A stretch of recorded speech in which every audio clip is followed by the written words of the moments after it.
A Laurel County officer is injured during a chase this morning. A Georgetown charity says it's a critical time for donations. How one man learned a charity designed to help veterans was really a scam.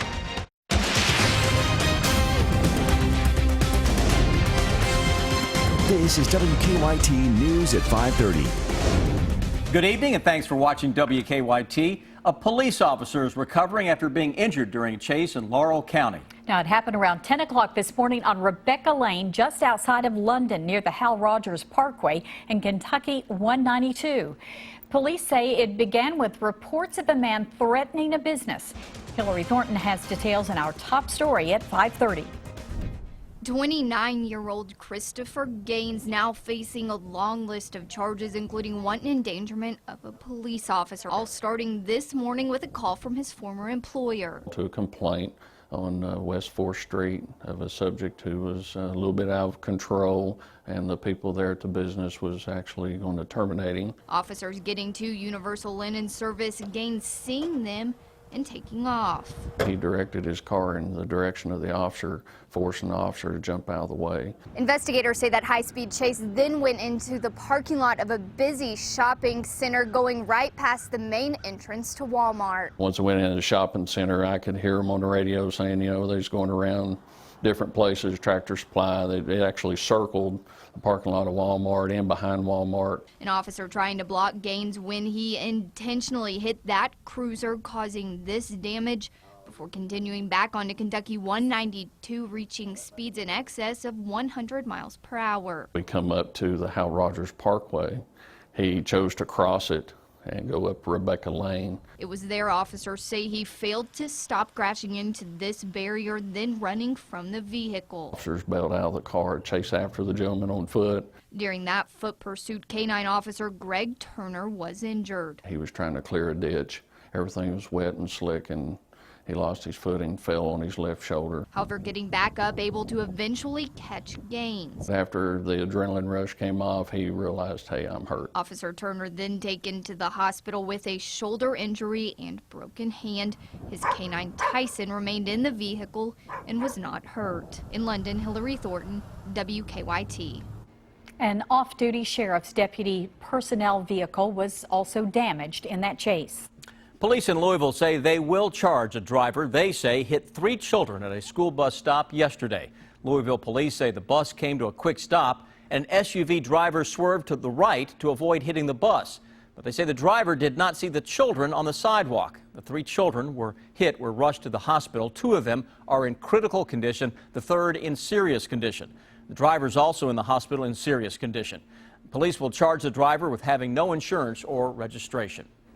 Well, temperatures have dropped, and we are in for a chilly evening here in the Bluegrass. It has changed. That's right. Folks going out for high school football tonight may want to bundle up. Let's check in now with meteorologist Jim Caldwell. You know, in those stands, you're exposed to the wind and the temperatures, so yeah. Yeah, and they're aluminum in most cases, so that's not cool to sit on either. Well, it really is cool, but you know what I mean. Anyway, we're looking outside with plenty of clouds showing up across central into eastern Kentucky. That has been the theme of the day. The clouds with us and the chillier temperatures. 55, Frankfort, Moorhead, 54 into London, and here in Lexington at 55 degrees.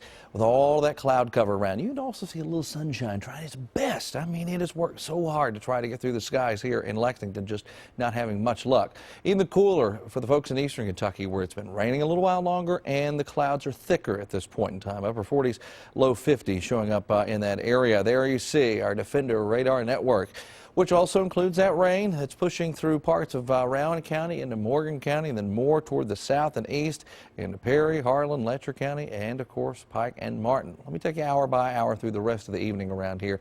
Clouds are around, but notice what they start to do as we get toward the 11 o'clock and then overnight. The skies are starting to thin a little bit as far as the cloud coverage is concerned. In the morning, probably mid and upper 30s in most cases out there. So quite the chilly start as we get your Saturday up and going. And then by the time we get into Sunday, it's a completely different weather world again. I'll break that down, though, coming up in just a few minutes. All right, Jim, thank you. State police are asking for help in the investigation of a former high school principal arrested on child pornography charges. Our county-by-county coverage at 5:30 begins in Hardin County. 36-year-old Stephen Goodlett was arrested last week. Goodlett was the principal at LaRue County High School. Anyone who attended Elizabethtown High School between 2010 and 2012 or LaRue County High School between 2012 and this year, whose cell phone was confiscated by school staff, is being asked to contact state police as part of the investigation. In Clark County, a firefighters union is raising money for a teacher battling brain cancer. Christy Blackwell was only able to teach her 6th grade class at Baker Intermediate for a month before having to leave to undergo 9 months of extensive treatment for brain cancer. The firefighters union in Winchester is hosting a cookout tomorrow to help raise money for Blackwell and her family. Cancer affects everybody these days. You know, it's a nasty animal. So whether people realize it or not, they need support, and we just wanted to show our support for Miss Blackwell and her family. That fundraiser will be held from 10 to 3 tomorrow at the Rural King parking lot in Winchester. A Kentucky charity says they are desperate for donations to help feed families in Georgetown. The Amen House says it's a critical time for them, and food shelves are emptier than normal. WKYT's Michelle Chamberlain has more in a story that's new at 5:30. Michelle? The Amen House in Georgetown feeds close to 100 families a week. We got to eat every day, not just on Thanksgiving Day. Michelle Adams is one of many volunteers who keep this food pantry running. It's the only food pantry in the city able to feed families on a regular basis. Volunteer in here for a couple of days, and you really see, you know, the nuts and bolts of it and what comes in and what goes out and the need in the community. Our need base goes from, you know, seniors on a fixed income to single mothers with children. Nicole is one of those single mothers. She aged out of the foster care system nearly 4 years ago. 2 children later, she is grateful to have the Amen House as a resource. I told them, I was like, I don't have nothing. I have nothing at all. And they were like, well, here, we'll help you. And they gave me just a cart full of food. I mean, it was way more than that, like a cart full of food, because they knew that I needed help. Nicole represents one of more than 300 families the Amen House will feed this month. But right now it is a critical time for the pantry. Food shelves are emptier than normal, and the volunteers are asking for help. Typically our September, October seasons, we're short on food, and we have an increase in families that need food. This room in the Amen House has 6 freezers and 1 refrigerator, and just like this refrigerator, they are all empty. It just goes to show you how much the Amen House needs donations right now. Right now is when we need them. We hope to get a lot of holiday donations, but right now our shelves are very bare, and we have been extremely busy for the season. In Georgetown, Michelle Chamberlain, WKYT. There are food barrels at the Georgetown Kroger designated for the Amen House. You can also drop off food donations to the Amen House on East Main Street in Georgetown. For the days and hours, just head over to our website, WKYT.com. There are more than 40,000 charities listed as serving veterans and active duty military in the United States, but not all of them are legitimate. Hear what happened to one man after he tried to donate to what he considered a worthy cause. We had a change of address request that wasn't originated by us while we were out of state. Ed Campbell and his wife were surprised when they received the notice, so they decided to get a P.O. box. But damage had already been done in just a few days. By that time, he'd already gotten some of our financial documents, and from that was able to fill out change of address requests on some of those accounts. The trouble began when the Campbells decided to donate to what they thought was a charity for disabled veterans. The charity was a complete front. James Bartlett would use this charity letter to gain access to people's personal information. The suspect would send out solicitations for veterans' disability. People would respond to that using a donation. A check obviously would have their address information, and he was easily able to obtain that. Postal inspectors learned that that was just the first step in James Bartlett's mail fraud scheme. Using the change of address system in the Postal Service in order to fraudulently change people's addresses and have mail sent directly to him. When Bartlett got credit card information, he would use it to open fraudulent accounts. The Campbells were one of nearly 100 victims. Losses were over $100,000. If you're older and you're living on fixed income or Social Security and you lose what savings you have, it's disastrous. I think he deserves everything he got. Make sure that you're getting credit reports yearly, if not biannually, and it's important to shred any documents that may contain your personal information. And Bartlett pled guilty to stolen mail, stolen property, and identity theft charges. He was sentenced to 3 years in jail and ordered to pay restitution to his victims. A Kentucky high school is celebrating improved test scores. That story coming up on WKYT. I'm Bill Bryant. What one person heard while sitting between Donald Trump and Hillary Clinton could give you some encouragement for America after the election. The bottom line is ahead. To say the least, it's been a bitter and divisive presidential campaign, but a New York Cardinal is offering some hope that the nation will come together after November 8th. Bill Bryant has details in the bottom line. Good evening. Apparently there was at least a hint at last night's Alfred E. Smith charity dinner in New York City that there could be some unity in America after this divisive election year. New York's Cardinal Timothy Dolan says he was in the iciest place in America, sitting between Donald Trump and Hillary Clinton. But he also says there were some touching moments. He says at one point Trump leaned in and told Clinton, quote, "You are a tough and talented woman." And Dolan says Clinton responded by saying, "Whatever happens, we need to work together afterward." But the two had needling comments for each other when they spoke to the crowd. This is the first time ever, that Hillary is sitting down and speaking to major corporate leaders and not getting paid for it. Donald looks at the Statue of Liberty and sees a 4.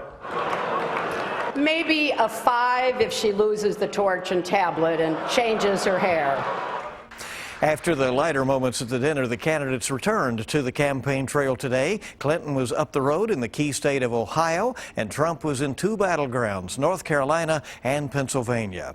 Kentucky Republican Congressman Andy Barr is a guest on Kentucky Newsmakers this weekend. He addresses a range of issues as he works to try to win a third term in D.C. He disagrees with his Democratic challenger Nancy Jo Kemper on several issues. Kemper calls for a higher federal minimum wage, which Barr opposes. Kemper also says the Affordable Care Act can be tweaked and fixed, but Barr says it must be repealed. Kentucky Newsmakers airs Sunday morning at 6 on WKYT. It repeats Sunday at 10 a.m. on the CW Lexington. The committee set up by Speaker Greg Stumbo to look into allegations against Governor Matt Bevin met today in Hodgenville. Stumbo says the investigative committee is starting its work by looking into whether the administration slowed down a road project in a district where the state representative wouldn't change parties from Democrat to Republican. Bevin's team has provided emails to the media. They indicate it was widely known the Jessamine project could face delay. Now, that committee has one vacancy and one Republican member, Representative Jimmy Stewart of Flat Lick. Bill Bryant, WKYT. There was a celebration for students at Lincoln County High School today after improved test scores put the school into a new designation. The high school in Stanford was recently named a school of distinction following last year's test scores. The principal says they hosted a number of activities at the football stadium today to celebrate their success. They say that they credit the success to students working hard, increased rigor in the classroom, and enhancements to school culture. Now, your hour-by-hour forecast with meteorologist Jim Caldwell.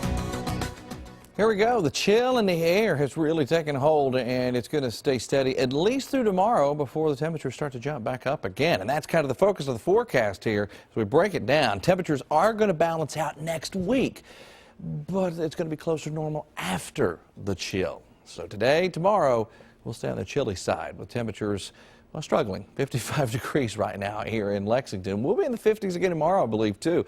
You look elsewhere toward the east, the clouds are a little bit thicker, brighter white on satellite, and you see showers also showing up there as well, which has helped to keep those temperatures held in check as well into eastern portions of Kentucky. Area of low pressure attached to a front, all that energy passing through, bringing this significant drop in temperatures compared to where we've been just the past few days. Yesterday, we were in the 70s in many spots, upper 60s, low 70s. Eastern Kentucky was even warmer than that, but here in Lexington. So today, quite the change, and we'll keep that change around for tomorrow at least. Here's what we've got on the hour-by-hour run. We go through the evening here, still holding on to at least a stray shower or two across parts of eastern Kentucky at least. Notice what starts happening, though, and showing up in the highest elevations of West Virginia. That is a mixture of some snow and maybe some sleet, but the point is wintry precipitation is showing up over there.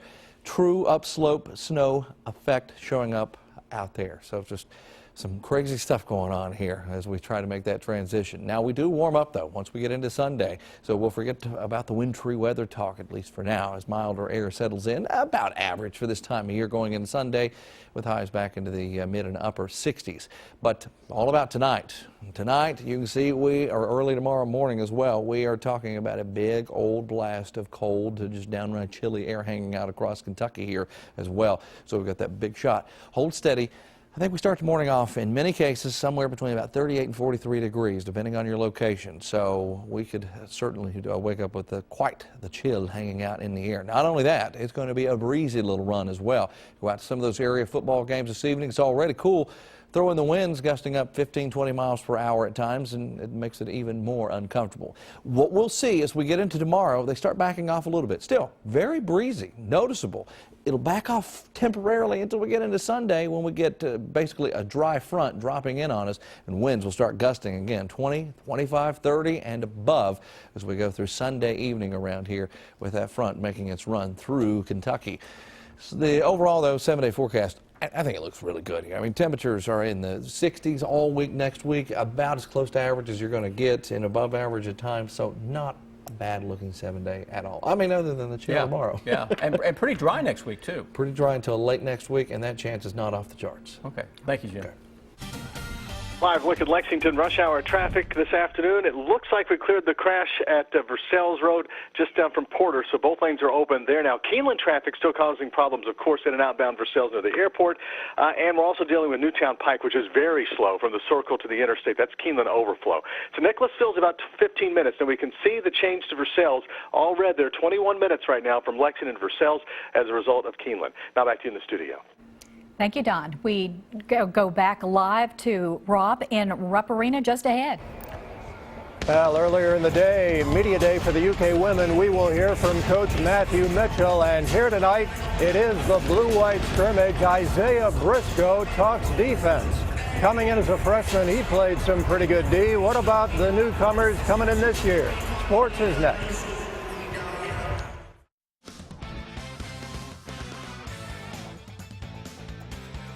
And welcome back, everybody, to the floor of Rupp Arena, where it is the blue-white game tonight. And you know, there are those who say that championships are built on defense. Well, John Calipari believes he'll have another outstanding defensive team this season. Isaiah Briscoe came in as a freshman last year, certainly played outstanding defense for the Cats, and he was talking about that earlier this week at SEC Media Day. Briscoe said the Cats have been working hard on D in practice. You know, he sees potential in other guys like he's seen in me my freshman year, and told me that I can be the best defender. And he's looking at the way Malik's been playing defense lately, you know, stunting the ball and just playing the passing lanes. He's been incredible. He knows Fox can play defense. You know, if Bam starts blocking shots, then you got Wingen, who's active around the glass, and, you know, Derek buys in. I think that collectively we'll be a great team on defense, and that'll just make it easier for us on offense. And if you are not able to make it down to Rupp Arena, the game tonight will be seen on the SEC Network beginning at 7 o'clock. Plenty of excitement now surrounding the UK women's program, the team holding its annual Media Day this afternoon, and it was certainly a tough off-season for the Kentucky program with a number of players leaving the team. Matthew Mitchell says the 6 that stayed, combined with the 6 newcomers, have created a team with great chemistry. Obviously, the people who remained, our core 6, were really strong people and really wanted to be here and really loved Kentucky, and so they withstood a lot. The other 6 who've walked in the door is just really amazing. And let's talk some football as the Wildcats have a big game tomorrow night at Commonwealth Stadium. They go for their third SEC victory against the Bulldogs of Mississippi State. 1 week ago tonight, Mississippi State lost to BYU in overtime. BYU winning the game as this pass fell incomplete. But Coach Dan Mullen came out of the game believing his defense is playing a lot better. I mean, you look at last week's game, they had one of the top running backs in America, and you know, I thought we held them pretty much better than anybody else has this whole season, and a lot of that's with the guys up front, the front seven. And there's Dan Mullen, who has never lost to the Kentucky Wildcats. He is a perfect 7-0 against UK. The new football training center now has a name. It will be known as the Joe Kraft Football Training Facility. Kraft contributed almost $4.8 million towards its construction. The construction cost was $45 million. So both the basketball and football training facilities named after Joe Kraft. We'll continue after this.